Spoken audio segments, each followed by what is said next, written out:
Meu marido jogou os papéis do divórcio em mim enquanto eu segurava nossa filha recém-nascida. Ele disse friamente que queria um filho homem, não uma garotinha inútil. A mãe dele estava atrás dele e assentiu. O envelope pardo bateu no meu ombro, escorregou pelo cobertor e caiu na mesinha, perto da pulseira de identificação no tornozelo da minha filha, fazendo a etiqueta bater na grade de metal. 2h14 da tarde, ela tinha 2 horas de vida. Eu nem me mexi. Eu estava ocupada demais mantendo meu corpo completamente imóvel para não acordá-la. Preciso de um filho, disse Grant, ajustando os botões de punho como quem vai a um almoço de negócios, e não parado numa maternidade perto do berço que a enfermeira trouxera 1 hora antes. Não quero mais uma responsabilidade vestida de rosa. Meus braços ainda tremiam depois de 22 horas de trabalho de parto, uma espécie de tremor residual que eu não conseguia controlar, não importava o quanto eu tentasse manter o resto do meu corpo imóvel. Nora, nomeei-a enquanto o anestesista ainda guardava os equipamentos. Antes mesmo de Grant voltar, seja lá de onde tinha sumido durante o parto. Ela dormia sobre meu peito, uma mãozinha fechada sob o queixo. Ainda sem saber que o homem parado ao lado de sua cama de hospital já tinha medido o valor dela antes mesmo que ela abrisse os olhos tempo suficiente para ver o rosto dele. Atrás dele, a mãe ergueu o queixo como sempre fazia ao ver algo marcante. Vivian disse: "Esta família precisa de um neto. Felizmente, outra mulher já conseguiu onde você falhou." A porta se abriu. Celeste entrou com um vestido cinza justo, claramente escolhido para o momento. Uma mão sobre a discreta curva da barriga. Não olhou para Nora. Ela me olhou como quem observa uma cadeira antes de sentar. "É um menino", disse. 12 semanas. Por um segundo, as luzes fluorescentes pareceram inclinar de lado, e eu entendi, com uma clareza estranha e límpida que quase parecia alívio, que eu estava assistindo a 3 pessoas encenando uma cena que haviam ensaiado em algum lugar sem mim. Recusei-me a dar a eles o colapso que vieram ver após 40 minutos de viagem. Grant deixou uma caneta na bandeja ao lado do tubo do soro. "Assine. Fique com o apartamento por 3 meses. Devia ser grata por eu estar sendo razoável."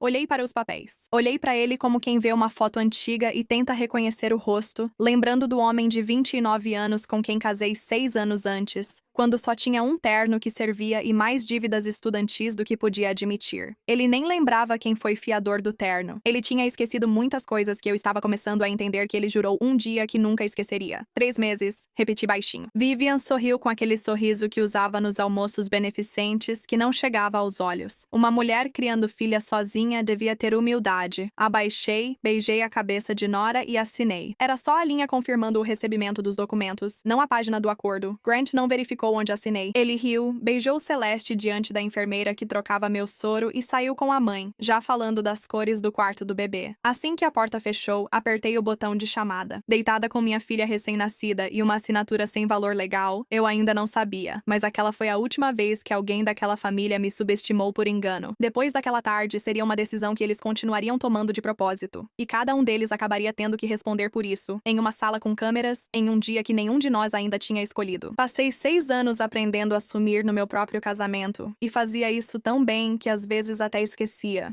Nos conhecemos em um evento beneficente ao qual eu não queria ir, o tipo de evento para o qual meu pai costumava me arrastar para eu aprender a perceber o clima do lugar, e Grant foi o único que me tratou como pessoa, não apenas como uma Kessler. Ele tinha 29 anos, maxilar marcado, cara de quem dormia pouco e usava um terno cuja barra já tinha sido soltada uma vez. Ele me contou sobre um dispositivo que estava tentando conseguir financiamento, um grampo cirúrgico para fechamento de feridas que poderia reduzir as taxas de infecção cirúrgica, e falava sobre isso gesticulando muito, chegando a derrubar uma taça de prosecco no meio da conversa. Lembro de pensar: esse é o primeiro homem ambicioso que conheci que não finge ambição para os outros. Depois percebi que estava errada, mas só anos depois. E quando percebi, já tínhamos uma casa, um casamento e um hábito de nos amarmos que tinha se transformado, em sua maior parte, em logística. Os primeiros anos foram bons, ou bons o bastante para que eu ainda não goste de me lembrar deles, porque seria mais fácil se nada daquilo tivesse sido real. Nos casamos no quintal dos meus pais com 40 convidados. Grant insistiu em montar sozinho o caramanchão alugado, mesmo com instruções em 3 idiomas diferentes do seu. Ele queimou o jantar de aniversário 3 anos seguidos e fingiu todas as vezes que sempre tinha planejado pedir comida para a viagem. Ele costumava deixar bilhetes adesivos no espelho do banheiro antes de voos cedo. Nada elaborado. Só um: dirija com cuidado. Ou me liga quando chegar.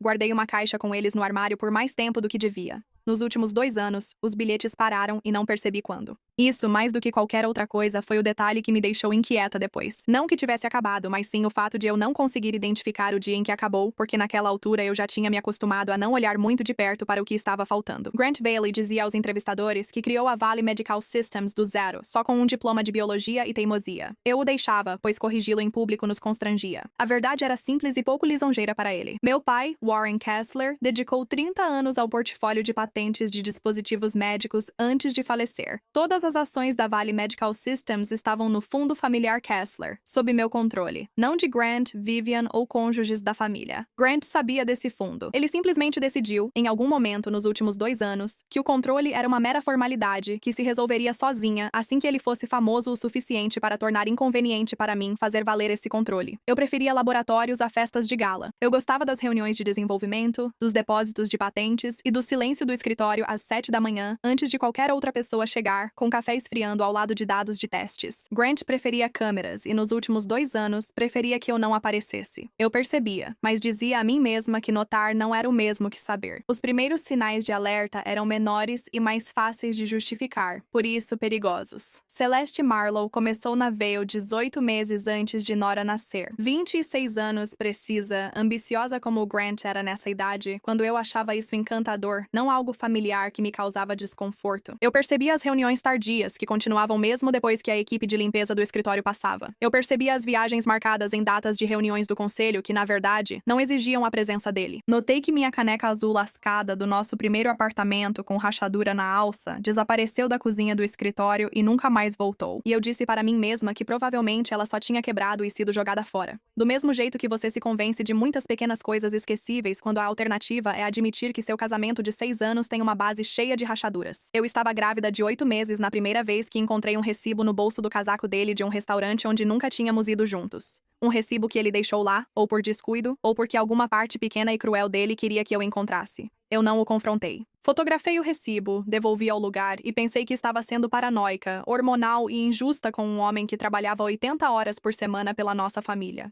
Meu irmão Daniel entrou no meu quarto do hospital 20 minutos após eu apertar o botão de chamada. Quando ele leu o envelope deixado por Grant e seu rosto mudou, percebi que a rachadura na fundação virou um buraco pelo qual dava para ver através. Daniel não era apenas meu irmão. Ele era sócio sênior de litígios na Mercer Hale, escritório que estruturou todas as entidades que Grant achava, por engano, serem dele. Ele usou os advogados da empresa para redigir a própria petição de divórcio, disse Daniel ao virar a página, com a voz fria típica do trabalho. Eu percebi. Isso é um conflito de interesses que pode anular todos esses documentos, eu sei. Ele continuou lendo e reivindica a cobertura, ações da Vale e a Casa do Lago como bens matrimoniais. Observei a mão de Nora enrolada no meu dedo, 5 unhas perfeitas, pele ainda um pouco translúcida nos nós.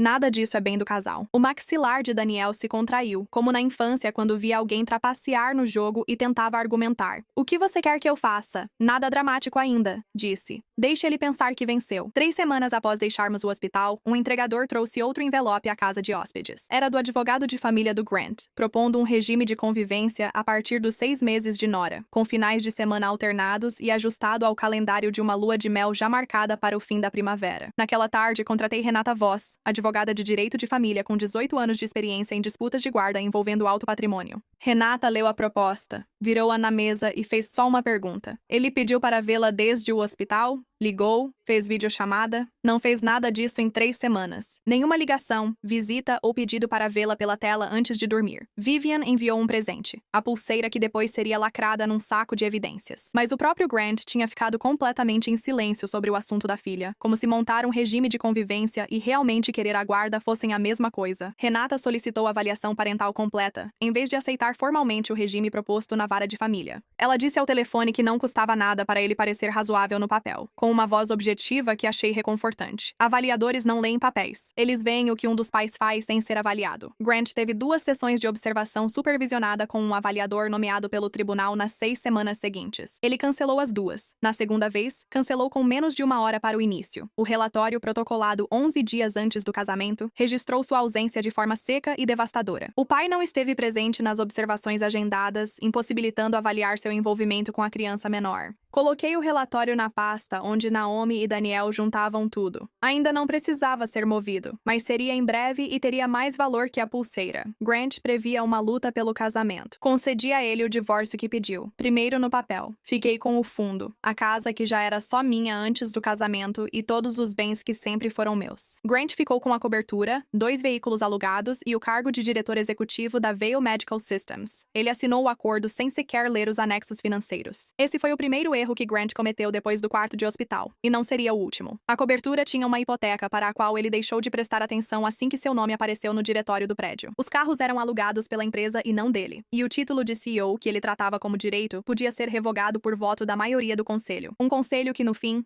respondia ao fundo controlador da Vail Medical Systems, o meu fundo. Por 6 anos, deixei Grant se apresentar como alguém que se fez sozinho diante das câmeras. 3 dias após o acordo, liguei para Naomi Ferris da casa de hóspedes onde estava com Nora. Naomi atuava há 20 anos em contabilidade forense, sendo 11 deles atendendo clientes corporativos da Mercer Hale, e falava de planilhas como se fossem confissões. Me dê 2 semanas, ela disse ao telefone com voz firme e tranquila, e te direi exatamente quão ruim é. Sempre é um pouco pior do que o cliente imagina. Ela levou 9 dias para confirmar que estava certa. Primeiro ciclo.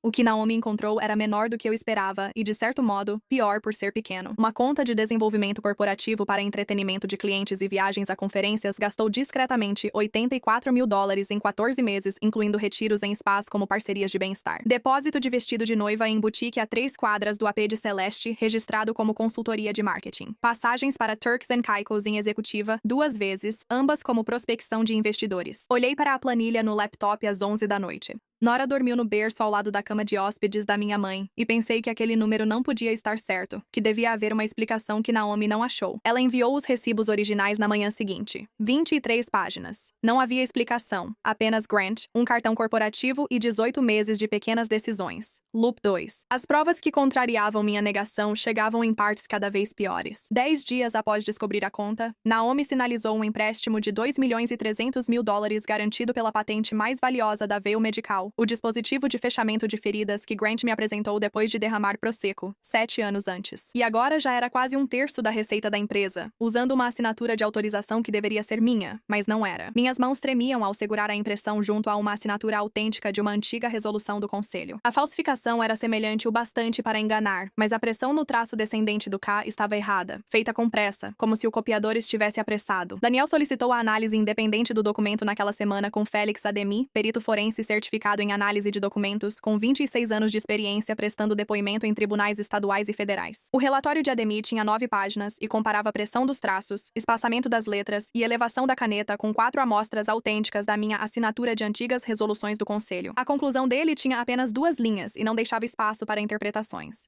A assinatura na autorização do empréstimo era uma falsificação por decalque, feita a partir de uma amostra autêntica, mas sem conhecer o ritmo da minha caligrafia. Confirmado. Meu estômago revirou ao ler o e-mail, igual à sensação que tive no hospital ao ver a caneta na bandeja ao lado. Liguei para Naomi à noite e perguntei diretamente como um homem falsifica a assinatura da esposa em um empréstimo milionário. Ela ficou silenciosa antes de responder. Assim como ele diz num quarto de hospital cheio de gente que a filha recém-nascida é uma decepção, ela falou, pois nunca foi cobrado por isso. Alguns homens só param quando a conta chega. Antes que Naomi fosse mais longe, liguei para Grant. Não para acusá-lo, só para testar, como quem aperta um hematoma para ver até onde dói. Perguntei casualmente se a empresa fez novo financiamento, fingindo curiosidade pelos números do trimestre.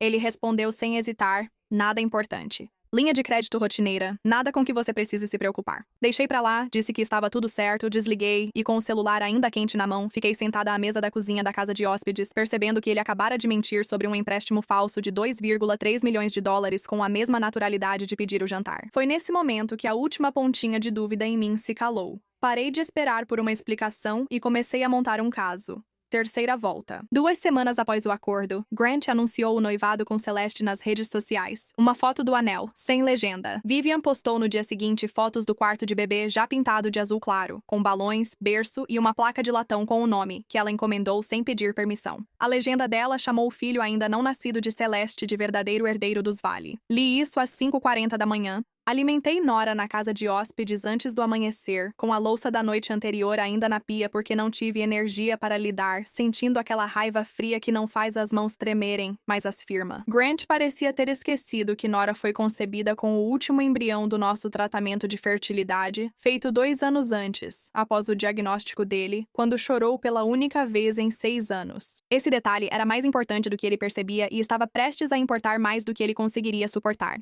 Naquela manhã, chegou um e-mail do Meridian Fertility Center. Aviso comum de retenção de registros enviado por clínicas para confirmar o arquivo do paciente até certa data. No texto padrão, uma linha confirmava o procedimento permanente que Grant fez 14 meses antes de Celeste alegar ter engravidado. Li a data 3 vezes, sentada quieta com uma garrafa, para ter certeza de que meu cansaço não inventava algo que eu queria acreditar. Grant traiu a esposa, rejeitou a filha e criou uma segunda vida com noivado, quarto de bebê e uma herdeira pública, tudo em torno de uma criança que não era dele. Esse fato podia derrubar todos que sorriam na foto do quarto azul do bebê. No quarto ciclo, pedi para Daniel solicitar que a clínica verificasse o registro por meio de uma autorização adequada para a liberação limitada do prontuário médico antes de eu fazer qualquer coisa com ele, porque uma suspeita não é prova, e eu não iria destruir um casamento, mesmo um que merecesse, apenas por um palpite. A doutora Priya Anand, diretora da clínica, liderava a Meridian Fertilidade há 22 anos e respondeu em 3 dias ao pedido de confirmação feito pelo escritório do Daniel durante a auditoria corporativa. O procedimento era documentado, datado e permanente, conforme as notas cirúrgicas arquivadas. 3 dias depois, meu escritório recebeu uma ligação inesperada de Julian Hayes. Ele disse à minha assistente que era sobre Celeste Marlowe, e algo em seu tom fez ela transferir a ligação na hora, sem anotar recado. Eu namorei Celeste até cerca de 3 semanas antes de ela anunciar a gravidez, disse Julian assim que atendi. Sua voz era cautelosa, como se ele tivesse ensaiado isso no caminho para o trabalho, e ainda não tivesse certeza se conseguiria falar tudo. Grant depois lhe ofereceu uma cobertura e um futuro, e perdi contato. Soube do bebê apenas pelo Instagram de um amigo. Pode provar algo disso? Ele enviou um relatório particular de paternidade em 1 hora, teste que Celeste havia feito discretamente após Grant pedi-la em casamento. Tipo de apólice de seguro feita por quem não confia totalmente na própria história. O resultado mostrou uma probabilidade maior que 99,9% de que Julian, e não Grant, era o pai biológico. Anexado ao e-mail havia uma gravação de voz. Encaminhado de um grupo de conversa, Julian disse que foi adicionado e nunca removido. A risada de Celeste foi a primeira coisa que se ouviu, solta e despreocupada. Grant está desesperado por um filho. Ela disse. Depois do casamento, Vivian vai garantir que eu controle o dinheiro da família. Ele nunca vai saber de quem o bebê realmente é. Passei um tempo com a gravação antes de ouvi-la de novo. Minha garganta estava tão apertada que engolir doía, e minha mão livre ficou espalmada sobre a mesa da cozinha, como se eu precisasse de algo sólido sob ela. Celeste cometeu um erro grave ao planejar tomar a fortuna de Grant. A mulher que ela estava ajudando ele a humilhar em um quarto de hospital era também a única pessoa viva com autoridade legal para tirar aquela fortuna dos dois de uma só vez. Liguei para Daniel antes de terminar de ouvir pela segunda vez. Ele ficou em silêncio após ouvir no viva voz. Você entende que assim que isso sair dessa ligação, tudo se torna público, disse ele. Não há como manter isso privado após agirmos. O caso, o empréstimo, os registros da clínica, tudo. Eu sei. Preciso que você entenda de verdade, Eleanor. Não só diga que concorda pelo telefone às 11 da noite. Olhei pelo corredor para o quarto onde Nora dormia, um pezinho saindo do cobertor do berço. Ela vai crescer e ouvir essa história um dia, eu disse. Prefiro que seja a verdadeira, documentada e com consequências, do que a versão que ele e a mãe contariam. Daniel não discutiu isso. Ele disse que tudo bem e que a intimação para os registros de cadeia de custódia da Celeste estaria pronta até de manhã. Loop 5. Ainda não me mexi. Daniel me ensinou isso anos atrás, vendo-o atuar em julgamentos. Agir logo ao ter uma boa prova é o que faz casos mais fracos serem descartados. Esperei. E enquanto isso, Vivian foi mesquinha como sempre. Uma pulseira de prata chegou para Nora na casa de hóspedes gravada por dentro. Segundo lugar. Minha filha tinha 14 semanas. Sentei nos degraus da casa de hóspedes segurando a caixinha de veludo por um tempo, só respirando, até colocá-la em um saco de evidências e entregar para Daniel em silêncio.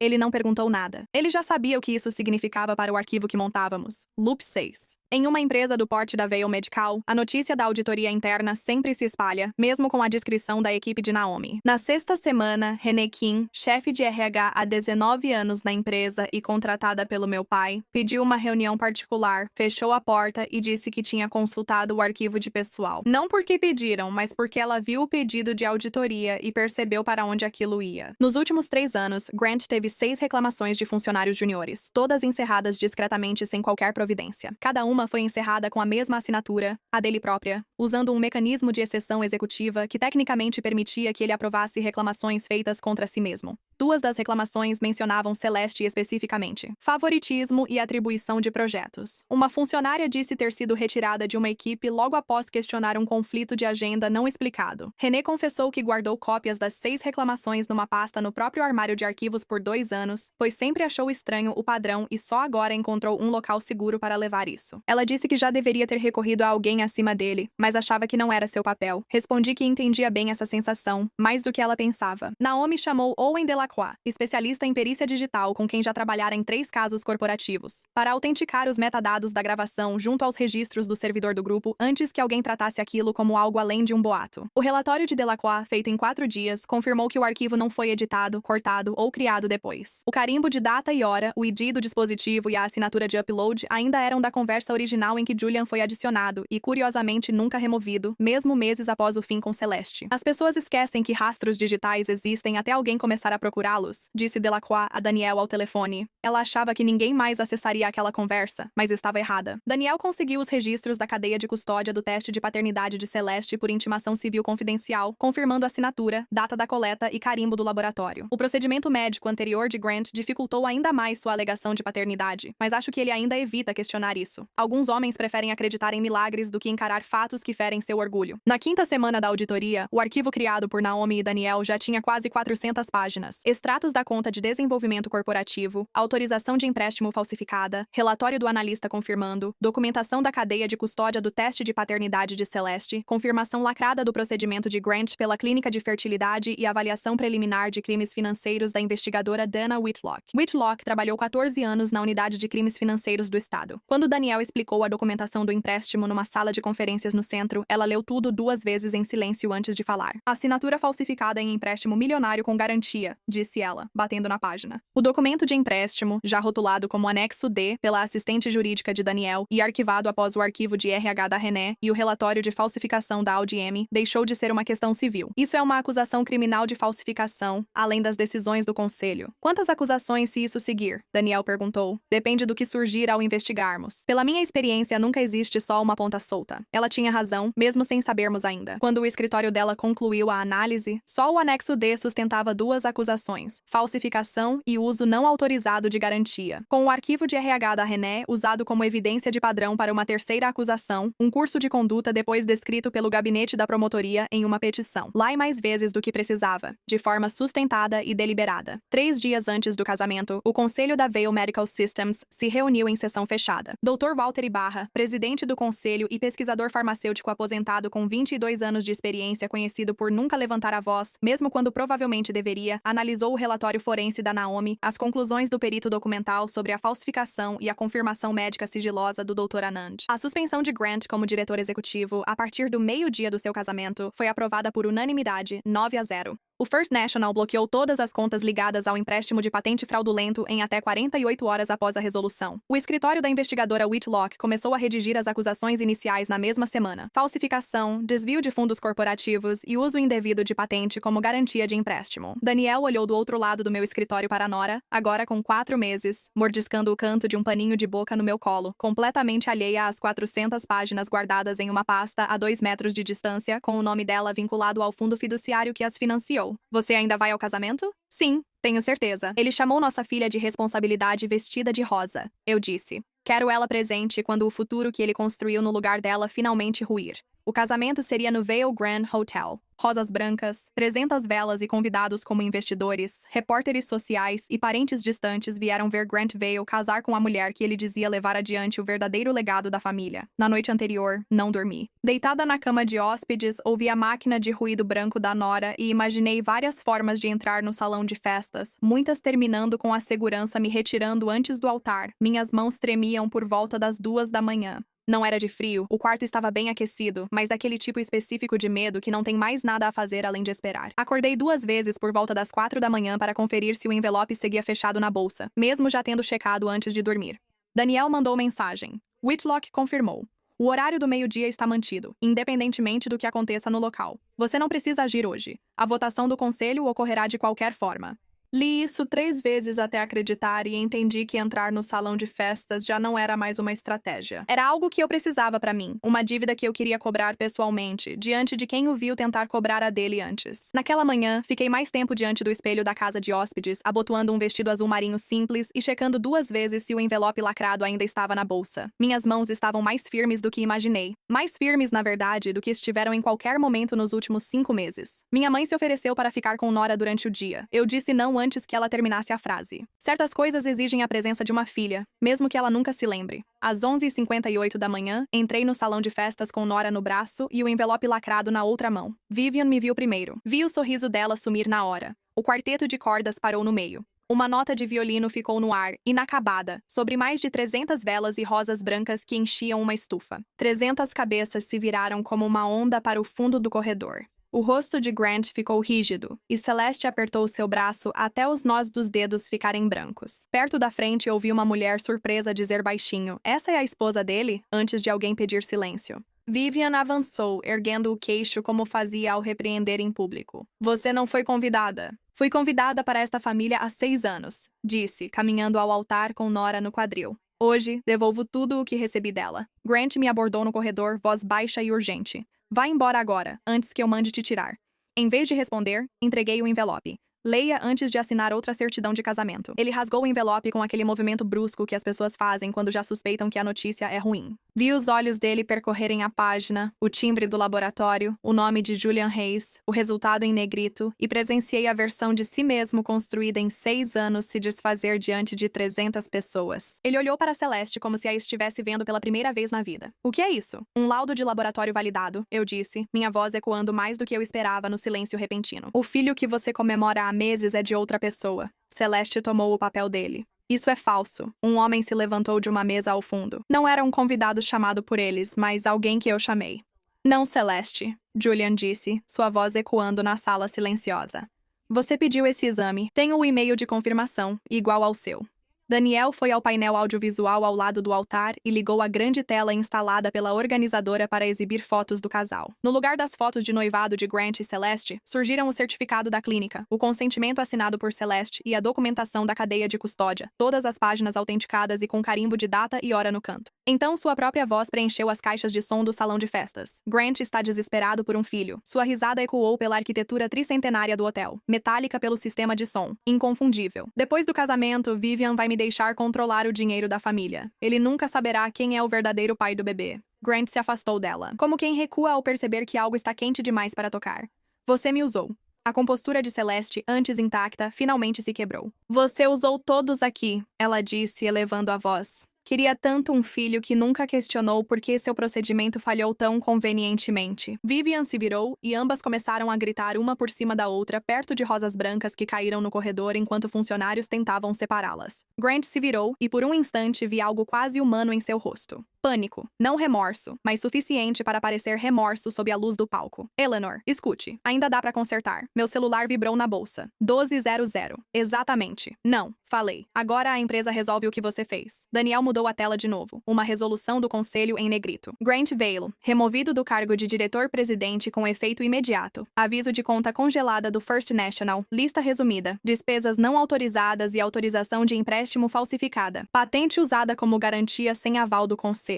Grant olhou a tela, esperando que ela mudasse. "Você não pode tirar minha empresa. Ela nunca foi sua." 2 investigadoras da unidade de Whitlock entraram pela porta lateral do salão, mostrando as credenciais. Uma terceira foi direto até Vivian. Seu nome surgiu em registros que indicavam parte do empréstimo fraudulento usada na compra de um imóvel em seu nome, 6 meses antes. Celeste recebeu uma pasta com mensagens que camuflavam gastos do casamento como eventos de relações com investidores, cobrados em um cartão corporativo não autorizado para ela. Vivian olhou para Nora, que dormia no meu ombro mesmo com o caos na sala. "Sou a avó dela. Você mandou uma pulseira com os dizeres segundo lugar", eu disse. Ela tinha só 14 semanas e nem segurava a cabeça ainda. Grant se aproximou de mim. Recuei antes que ele me tocasse. "Cometi um erro", disse ele em voz baixa, já sem conseguir ignorar a atenção da sala.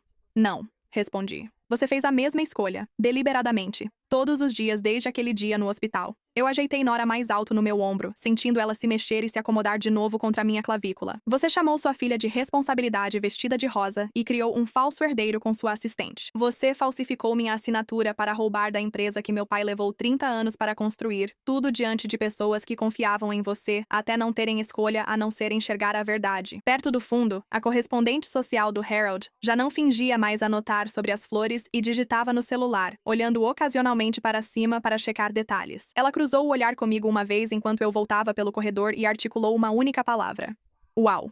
Antes de voltar os olhos para a tela, Vivian segurou meu braço quando passei por ela. "Você destruiu esta família."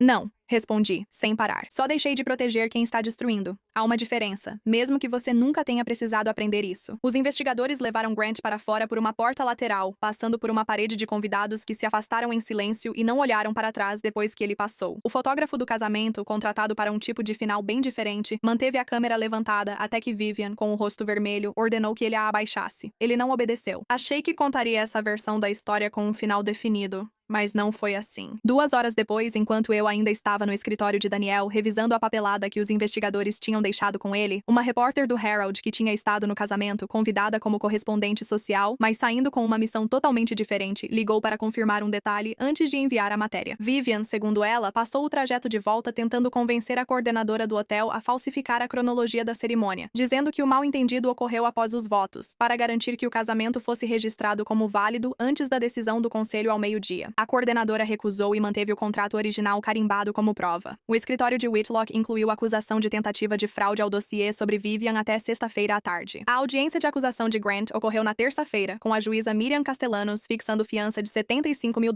apesar da objeção do promotor. O promotor pediu prisão preventiva, alegando que, com acesso ao jato da empresa e passaporte usado em 4 continentes em 2 anos, o homem representava risco de fuga. Grant apareceu usando um terno que não lhe caía como os ternos que costumava usar, acompanhado por uma advogada criminalista que ele contratou no dia seguinte ao casamento. Ele não olhou para a plateia nenhuma vez. Vivian olhou, da terceira fileira, até que um oficial de justiça pediu 2 vezes para ela baixar a voz. Liberado sob fiança de $75 mil na semana seguinte, Grant tentou mais uma coisa. Foi deixada uma mensagem de voz na casa da minha mãe, e não para mim diretamente, pedindo que ela me convencesse antes que o encaminhamento criminal avançasse. Minha mãe não respondeu. Ela enviou a mensagem de voz para Daniel sem ouvir 2 vezes. 8 meses depois, Grant admitiu falsificação, desvio de fundos corporativos e uso indevido da patente como garantia de empréstimo. Ele foi condenado a 5 anos e obrigado a devolver cada dólar do empréstimo fraudulento, com restituição descontada de futuros ganhos até o pagamento total. O arquivo de RH de René foi usado como prova complementar e a juíza afirmou que ele mostrava alguém que confundiu autoridade com imunidade. Celeste aceitou uma pena reduzida em troca de seu depoimento. Perdeu os contratos profissionais que ainda tinha em menos de um mês e entrou com pedido de falência pessoal na primavera seguinte, incluindo o depósito do vestido de noiva, o item de $18 mil